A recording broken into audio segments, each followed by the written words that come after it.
त्रिवेंद्र सिंह रावत कोई ना कोई जो है सवालिया बम फोड़ देते हैं। कोई नहीं समझता है तो उसको उसकी भाषा में समझाना बहुत जरूरी है। खोज रहा हूँ कि कौन कौन इसमें इन्वॉल्व है।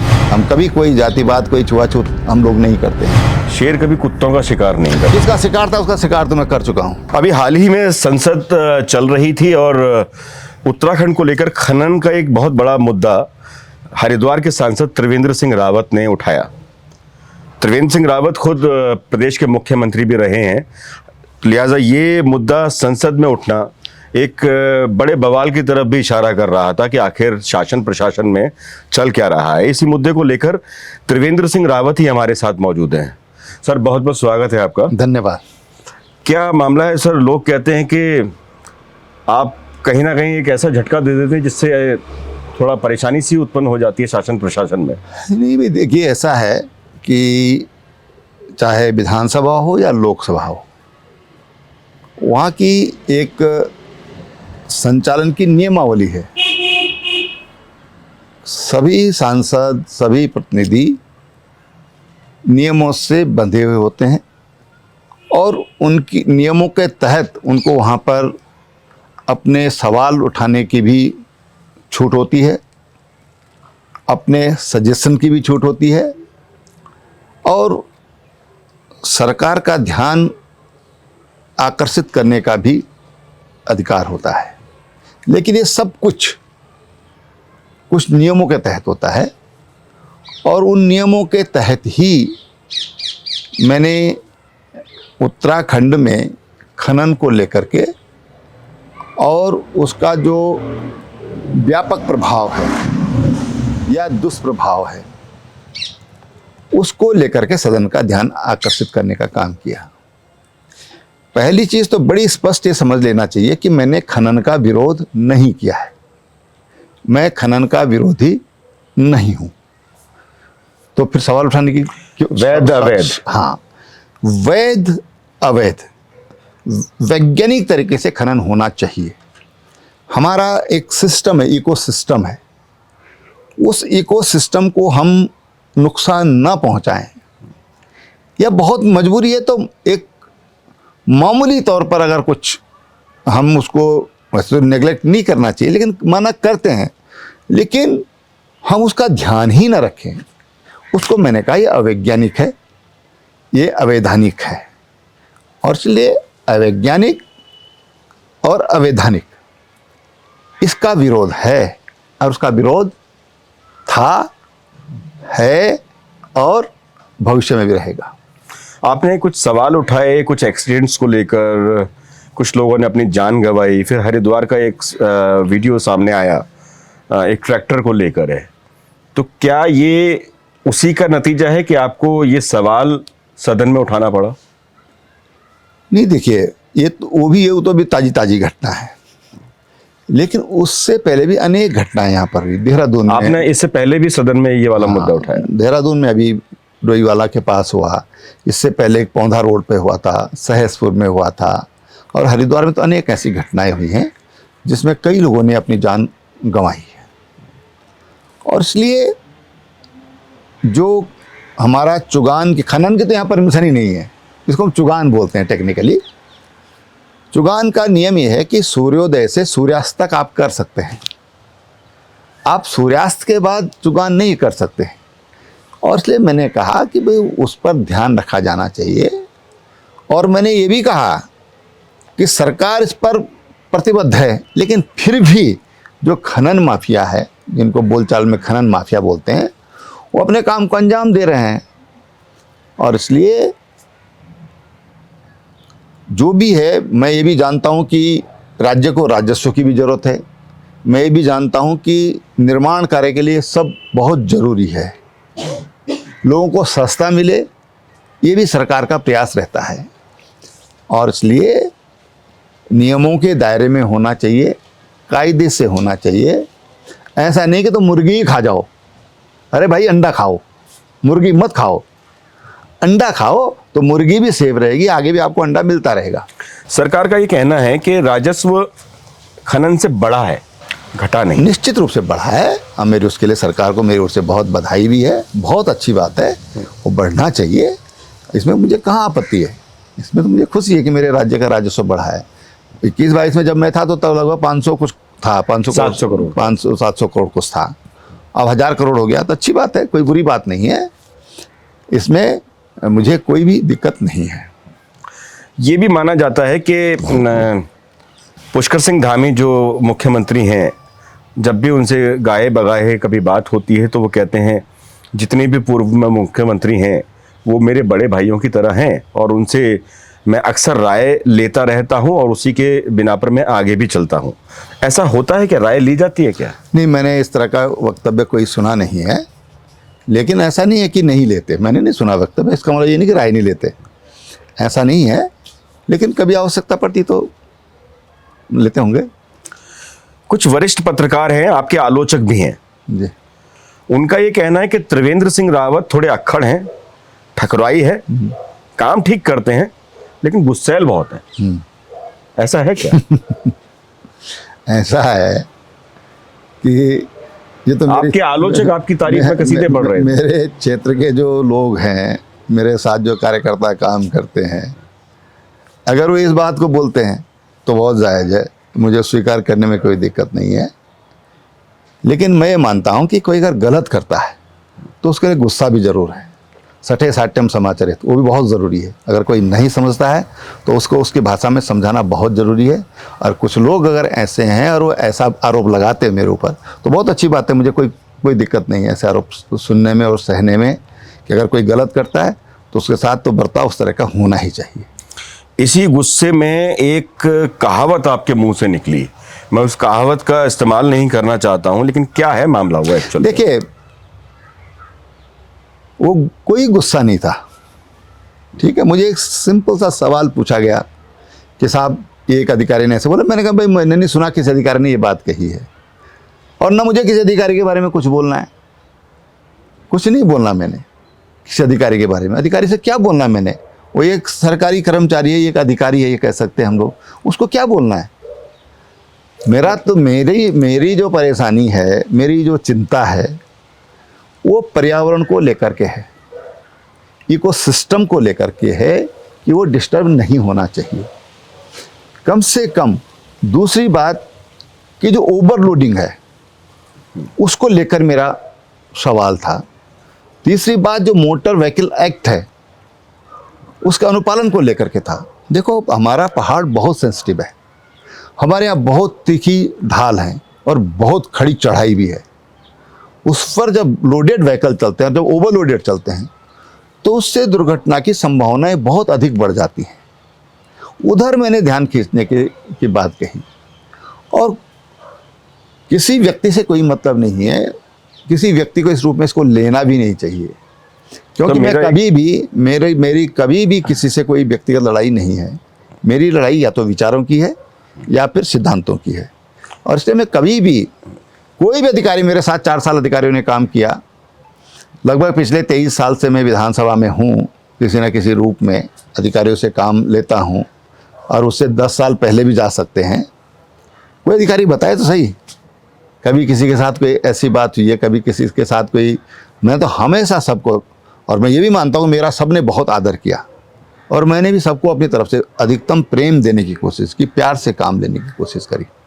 आपने कहा कि अधिकारी से आपका कोई लेना देना नहीं था, अधिकारी के बारे में आपने कोई बात नहीं की, लेकिन एक शब्द आपने इस्तेमाल जरूर किया, शेर कभी कुत्तों का शिकार नहीं करता। नहीं तो सर, मेरा सवाल तो देखो, वो किसका शिकार है जो करना था आपको?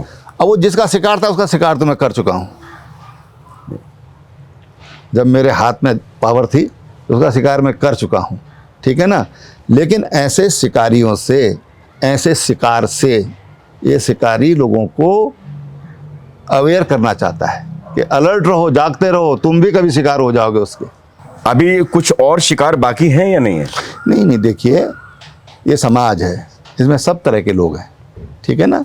तो जो भी गलत लोग हैं, मेरा उनसे हमेशा विरोध रहेगा। मेरी कोशिश होगी कि उन लोगों को सुधारा जाए, वो ठीक से काम करें, अच्छे तरह से अपना, उनका आचरण सही होना चाहिए। मैंने आचरण की शुद्धि पर की बात की है, और इसलिए, और सबको समान दृष्टि से देखने की बात की है। इसलिए मैं कहना चाहता हूँ कि लोग ठीक रहें, ठीक चलें। कम से कम जो जिम्मेदार लोग हैं, जो जनप्रतिनिधि हैं, जिन पर सबकी निगाहें लगी रहती हैं, उनको तो कम से कम साफ सुथरा होना चाहिए। सर, आपके हिसाब से सर्वधर्म धर्म समुदाय जो है उसको लेकर आपका क्या कहना है? क्या लगता है आपको, क्या मानता है आप? भाई धर्म तो एक ही है, बाकी तो पूजा पद्धतियाँ हैं। समुदाय भी मैंने बोला है साहब। समुदाय ने कहा, समाज तो हमारे तमाम तरह के समुदाय हमारे समाज में हैं। विविधता है और वो विविधता ही समाज की खूबसूरती है। सबको फलने फूलने का मौका मिलना चाहिए, आगे बढ़ने का मौका मिलना चाहिए। वो हमारी ब्यूटी है, खूबसूरती है। ये उसमें तरह तरह के फूल खिले रहे हैं तो खूबसूरती बढ़ती है। तो क्या कोई गलतफहमी आपकी उस कहावत से पैदा हो गई है? निश्चित रूप से कुछ लोगों ने उसको एक इश्यू बनाने की कोशिश हो रही है, अब भी हो रही है। और मैं भी खोज रहा हूँ कि कौन कौन इसमें इन्वॉल्व है। मुझे कुछ सूत्रों से जानकारी मिली है कि कौन गड़बड़ कर रहा है। मैं उसकी पुष्टि करूँगा और मैं मुख्यमंत्री से कहूँगा कि इन लोगों की जांच करिए, ये लोगों की जांच करिए। ये लोग समाज में वैमनस्यता फैलाने का प्रयास कर रहे हैं। आखिर नुकसान किसको होगा? समाज को नुकसान होगा, समाज में आखिर होगी, और पॉलिटिकली भारतीय जनता पार्टी को भी नुकसान होगा। तो ऐसे लोग मेरे संज्ञान में हैं। मैं अभी उसकी पुष्टि कर रहा हूँ। उसको विषय को मैं मुख्यमंत्री को अवगत उससे कराऊंगा। आपको क्या लगता है कि मुख्यमंत्री को इस पर जांच करनी चाहिए, कोई एसआईटी बैठानी चाहिए? नहीं, मुझे अभी मेरे जो आशंका है, अगर मुझे उसकी पुष्टि होती है तो मुख्यमंत्री को लिखूंगा। काफ़ी जगह ऐसा देखने को मिला है कि कुछ लोगों ने आपसे मुलाकात भी की है, खासकर हरिद्वार की अगर हम बात करें तो हरिद्वार के कुछ खनन कारोबारियों ने आपसे मुलाकात की है। उन्होंने इस बात का जिक्र किया है कि उन्हें काम करने दिया जाए। तो आप क्या उनको काम करने से रोक रहे हैं?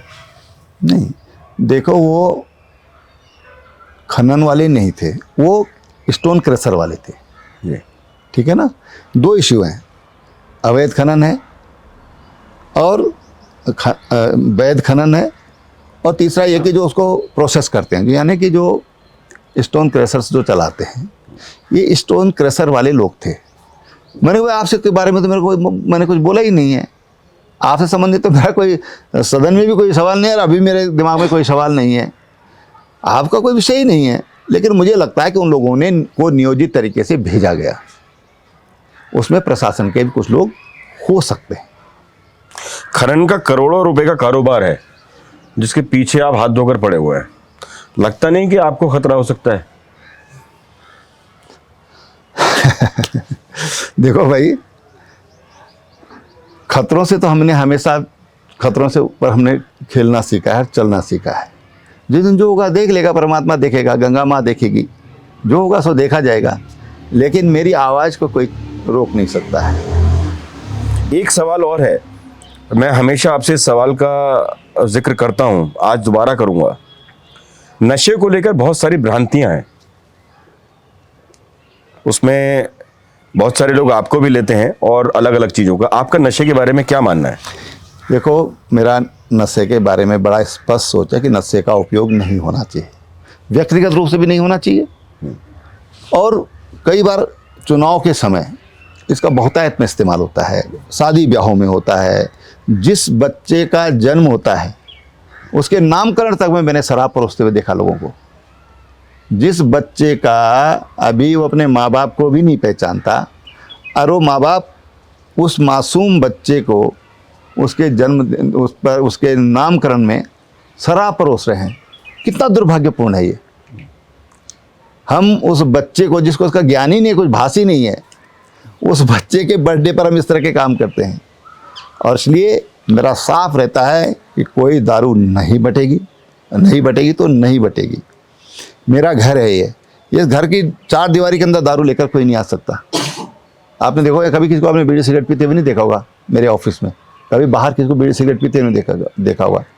कभी कोई यहाँ पर इतना लोग सम्मान करते हैं कि भाई हमारे सांसद जी अगर जिस चीज़ को ग्रहण नहीं करते हैं, जिस चीज़ का विरोध करते हैं, तो हमको उसका इस्तेमाल यहाँ पर नहीं करना चाहिए। हो सकता है कि बाहर करते हों, लेकिन इस घर की चार दीवारी के अंदर कोई इस्तेमाल नहीं करता। मैं तो आपने कभी धूम्रपान या शराब पिए? नहीं, कभी नहीं। प्रभु की ऐसी कृपा रही कि कभी मैं शुरू से ही आरएसएस के संपर्क में आ गया जब इंटरमीडिएट में पढ़ता था, और आरएसएस के संस्कार कूट कूट कर भरे हुए हैं। किसी तरह का नशा, इवन मैं चाय भी नहीं पीता। मैं 2 कप कॉफ़ी की ज़रूर दिन में लेता हूँ, मैं चाय भी नहीं पीता। अगर मैं कुछ पीता हूँ तो पानी पीता हूँ या कॉफ़ी पीता हूँ। पहले दूध थोड़ा बहुत पी लेते थे, अब दूध भी कभी बहुत ज़रूरी हुआ तो तब लेते हैं, नहीं तो नहीं लेते। मैं कोल्ड ड्रिंक नहीं पीता, मैं किसी तरह के ड्रिंक नहीं पीता, तो मैं और पहले से नहीं पीता, तो मैं सब चीज़ों से बहुत दूर हूँ। आपको चूंकि दिल्ली निकलना है, फ्लाइट का टाइम है आपकी, तो मैं एक आखिरी सवाल आपसे आज करूंगा।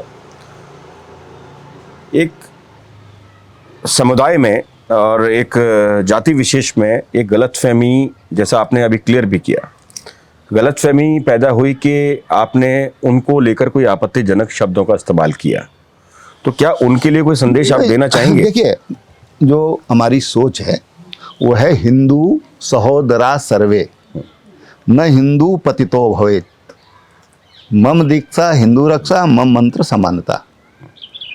हमारे लिए सारे हिंदू समाज ये हमारे भाई बहन हैं। हम उस सोच को मानने वाले हैं, उस सोच को लेकर के आगे बढ़ने वाले हैं, और केवल बोल रहे हैं ऐसा नहीं है, कर्म से हैं। हम कभी कोई जातिवाद, कोई छुआछूत हम लोग नहीं करते हैं। जब मैं पढ़ता था तब से मेरे पिताजी कहते थे, हमारे घर पर एक हॉस्पिटल था, उसमें एक नर्स थी, वो कन्वर्टेड ईसाई थी, ठीक है ना। तो मेरे पिताजी तो बोलते थे तुमसे अच्छे तो ये है, अच्छा बोलती है, अच्छा पहनती है, साफ सुथरा रहती है, तुम लोग क्या है। जब माना कभी हमने कोई ऐसी वैसी कोई बात, छोटे बच्चे थे, 8वीं तक हम गांव में रहे, तो कोई बात निकल गई, कोई अब शब्द निकल गया मुंह से, तो पिताजी हमको कहते थे इनसे सीखो कुछ। तो उनके साथ हम उठते बैठते, उनके साथ हम खाते थे, दीदी खाना खिला दे। तो हम लोगों तो शुरू से कभी हमने इस चीज़ पे कभी भी मतलब जब बच्चे थे तभी से, मैं कहूँगी पिताजी ने हमको ये संस्कार दिया, तो मैं समझता हूँ कि अतिशयोक्ति नहीं होगी। सदन के अभी 4 दिन बाकी हैं, और माना यह जाता है कि त्रिवेंद्र सिंह रावत कोई ना कोई जो है सवालिया बम फोड़ देते हैं। अभी 4 दिन बाकी हैं, कुछ और सवाल तो नहीं है आपके? नहीं, देखिए सवाल हम लगाए हुए हैं, अगर कोई आ जाएगा तो सवाल पर हम पूछेंगे। ये तो वहाँ लक की बात है, क्योंकि जो भी प्रश्न हम लगाते हैं वो लॉटरी से खुलते हैं। लॉटरी से खुलते हैं, हमारी लॉटरी खुल गई तो ज़रूर पूछेंगे, नहीं खुलेगी तो सुनेंगे लोगों को क्या क्या पूछ रहे हैं। क्योंकि हर सांसद ये कोशिश करता है कि अपनी क्षेत्र की कोई समस्या है तो उसको सदन के पटल पर वो रखे। मेरी कोशिश भी यही रहती है। आमतौर पर ये देखा जाता है कि जब राज्य से संबंधित, खासकर जब केंद्र में आपकी सरकार है, राज्य में आपकी सरकार है, जब राज्य से संबंधित कोई ऐसा सवाल उठता है तो लोगों के मन में ये आता है कि कहीं ना कहीं सरकार अस्थिर हो जाएगी। नहीं, देखो भाई, जब कोई सवाल को कोई पर्सनल लेता है तब इस तरह की समस्या खड़ी होती है। पर्सनल क्यों लेते हैं? व्यवस्था से जुड़े हुए सवाल हैं, ठीक है ना, तो उसको उसी रूप में लेना चाहिए। कभी भी कोई सांसद अगर सवाल उठा रहा है, कोई विधायक अगर सवाल उठा रहा है, तो व्यक्तिगत सवालों की तो अनुमति ही नहीं होती। आप व्यक्तिगत किसी पर सवाल सदन के अंदर नहीं उठा सकते हैं। तो सवाल ऐसे होते हैं कि जो व्यापक हित में होते हैं, जनहित में होते हैं, इस तरह के सवाल सदन में उठाने की अनुमति होती है। और मैंने शुरू में कहा कि सदन नियमों से चलता है, उसकी कार्य संचालन नियमावली है, उसके अनुसार चलता है, उसी के अनुसार आप सवाल उठा सकते हैं। आप हाथ खड़ा किया और उठ के खड़े हो गए और सवाल करने लगे या आरोप लगाने लगे तो कहीं रिकॉर्ड में भी नहीं आते, उनकी कोई महत्ता भी नहीं है। और इसलिए नियम कायदों से सारे काम होने चाहिए, ये मेरा मानना है। अवैध खनन के खिलाफ वैसे ही खड़े रहेंगे?